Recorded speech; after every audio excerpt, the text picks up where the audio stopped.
Okay, so today I wanted to make a quick video on my experiences with the Canon G7x, specifically for vlogging. I've had this camera for about a year and a half, and so far it's held up pretty well on me. So who is this camera for? This camera is for anyone who wants a lighter camera that has image quality comparable to a digital SLR. Small size makes it really good for traveling, and the flip-up screen is really good for selfies, and it's also good for vloggers. This camera is an easy to carry point and shoot due to its small size and light form factor.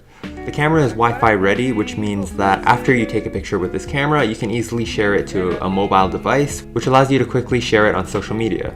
Why this camera? This camera is capable of taking raw images, and for people who don't really know what that means, a raw image is a file format of which the camera captures the image without pre-processing the photo.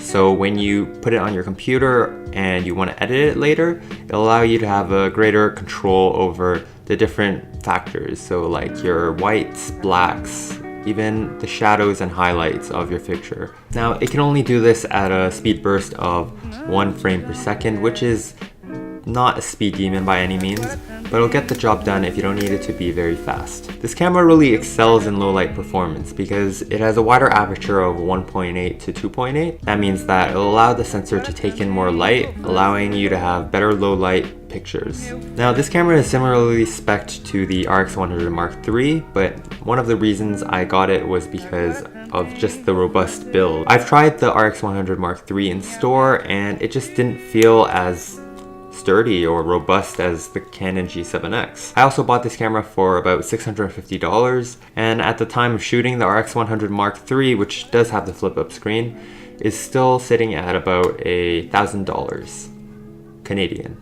And if you were to go for the RX100 Mark II, it doesn't carry the same flip-up screen, and you wouldn't be able to use it as a selfie screen, so this was the better option for me. So here's just my experience using it. Originally, I bought this camera just to vlog. I found it useful in other cases where I need to take a nice picture for, say, a project, and I just have this, and this camera actually handles very well for video when you're holding it. I normally use it on a mount or like a Joby GorillaPod, but with its optical image stabilization, the video is not that shaky and it works well nonetheless. I've actually dropped this camera a good number of times where I had the lens extended and it just fell off a ledge or my tripod and it just like crashed straight down on its lens. Oh shit. Holy shit, that was close. I mean, there's still a couple of nicks just around the corner, but it's not too bad. It still works very well, and there's no actual damage to the image quality that comes out.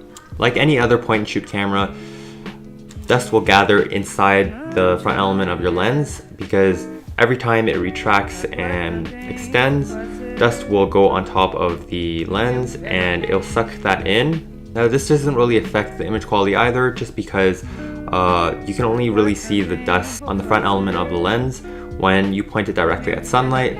So just don't do that, and for day-to-day shooting, you should be fine. The audio on this camera is a little lacking, and I think it really does require a little bit of wind protection. If you've looked on other videos on YouTube, people put little balls of fluff on top of their microphone just to block out some of the wind. The one I got is called the Micro Muff, which just has a Velcro piece that attaches to the camera and you just stick it on. It works really well for me, and for wind protection, I think it's a must when you're outside shooting because you never really know when it's going to be windy. The small size of this camera allows it to be easily mounted onto anything that has a 1/4 inch thread. This allows you to get really cool shots with your camera because you can mount it to, say, a Joby GorillaPod, and you can place it in very strange spots, which allows you to be more creative with your shots. I'm starting to rhyme.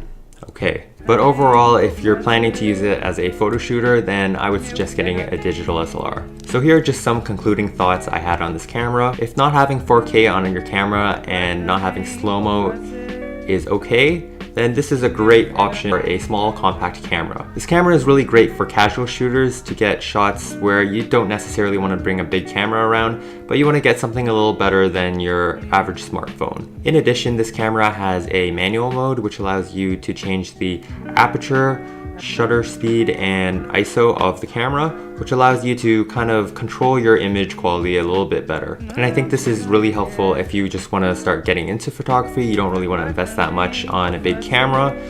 This is a pretty good option to get. You can really easily learn the basics on it, but in terms of handling, once again, it's a lot easier to do this stuff on a digital SLR or a mirrorless camera. So that just concludes my thoughts and experiences with this camera. If you found this useful or liked this video, please give me a thumbs up if you like. If you didn't, maybe it wasn't very informative, then I can't really help you. I wanted this to be more of an actual real-life performance video rather than just listing specs and theoretically how well it could perform. If you want to hear more about my vlogging setup, I'm going to make another video coming up. That's just going to contain all my vlogging gear, so my mounts and accessories. But feel free to subscribe if you want to hear about that. I'll see you guys in the next video. Bye. So that just concludes.